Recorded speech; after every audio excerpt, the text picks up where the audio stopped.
What's up, guys? Wiggy here, workingclassfitness.com. And, I've done a few videos here recently on strength, and I kind of want to continue on with that. Now, we've talked about, what is considered, strong. What do you do after you've already hit kind of that point of being strong enough? But I want to throw something else out there that I think a lot of you might not really think about. And this is something that, as I've gotten a little bit older, and when I say older, basically out of my 20s or really into my mid-30s or early 30s, something like that, simply because I can't train the way I used to. I can't recover the way I used to. The kind of shit I used to put myself through and used to be able to come back from, I just can't do anymore. My body just says, no, So I can't do that kind of stuff anymore. At the same time, my ego is not as big of a part of training anymore.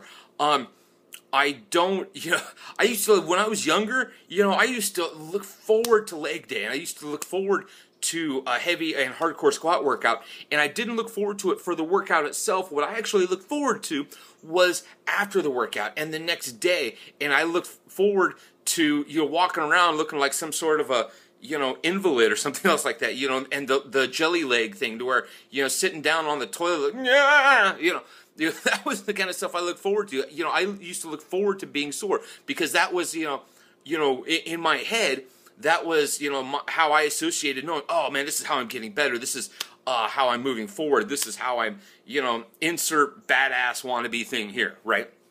Well, after I kind of got into the real world for a while, and, job and family and, kids and, my really cool daughter, Mini Wiggy, you guys know who she is, stuff like that, I started to realize that, man, in recent years, I've kind of come up with a different philosophy, and that is that I want my workouts to augment my life. I don't want my life to augment my workouts. Now, what I mean by that is in the past, it used to be about what could I do to help my workouts, arranging my diet or my sleeping schedule or this or that. If I was going to the gym and I was ended up with a bad day, that meant I needed to change something in my life, right? I needed to alter something because my gym, what was going on in the gym was, slowing me down.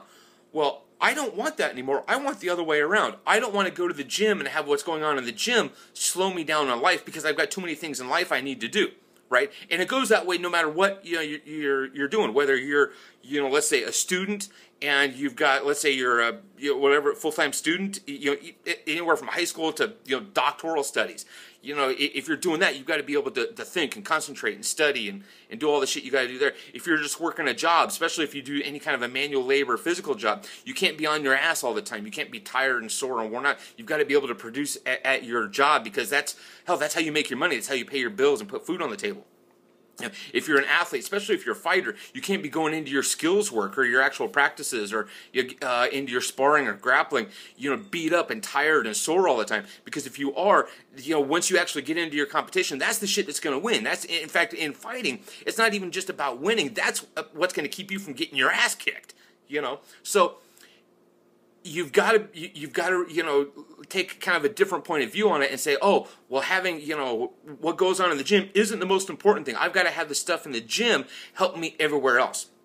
So kind of, going back to this idea of defining strength and what's strong, one of the things I've looked at is what can I go to the gym, what can I do, and can I do on a daily basis almost, kind of a day in, a day out kind of thing, that doesn't kick my ass? How much of a capacity, how much of a level, of strength and of power, because I apply this across the board, not just to strength, but strength is where it all starts and then translates over from there.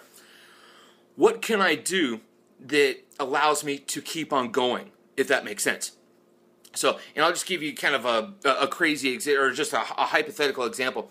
Let's say I go to the gym and I'm doing dumbbell presses, overhead presses, and let's say I'm going, I don't know, 4 sets of 6, 5 sets of 5, anything along those lines.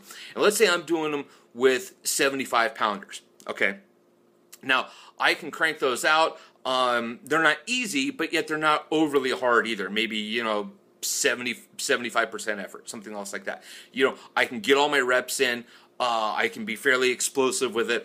It doesn't just kick my ass, So I could go in and I could progress incrementally and slowly along those lines, in that I could get better at doing those 75s, eventually move up to the 80s, to where any day I go in, I can crank out 4 sets of 6, 5 sets of 5 with those 75s, then eventually those 80s, then maybe eventually on down the road those 85s, something else like that. But at any point I can do that and it doesn't kick my ass. Or on the flip side, I could go in and I could be struggling, let's say, with 90s, 85s or 90s. And I could, really, it could really take a lot out of me to do that workout. And then when I get done, man, my shoulders are sore. Maybe they ache a little bit because I've had, some shoulder issues.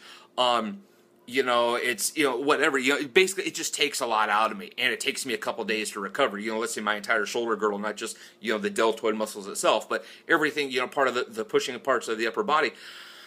I don't want that.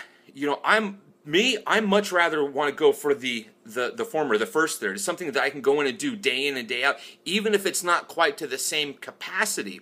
Even if it's not quite as heavy, I would rather get something or be able to do something that's almost as heavy, but doesn't kick my ass. And something that I can do consistently day in and day out, and train myself to be able to do consistently day in and day out, and progress on a slower rate, so that, several months down the road, I'm still getting to that heavier weight, but I've never had to kick my own ass to do it, and it's never detracted from other areas of my life. You see what I mean? So keep that in mind when you're looking at different strength protocols, when you're looking at trying to get stronger. It doesn't mean that you don't try to be strong. It doesn't mean that you don't try to progress. It just means that you're smarter about it, maybe take a slower approach, and really get good at the weights that you can move. But that doesn't mean you just sit back and half-ass it either. This isn't about just going in and, throwing around some pussy weights that are no big deal. You always want to be going heavy, but not so much that it's just knocking the shit out of you. You see what I mean? So if you got any questions, I know some of that might seem kind of counterintuitive. Feel free to let me know. I can do some follow-up videos if you like, addressing it specifically or whatever. Let me know. That's it for this video. Hope you liked it. Please subscribe to my channel. Hit the link coming up in a second so I can send you more cool videos like this on a near daily basis. All right? Train hard, rest hard, play hard.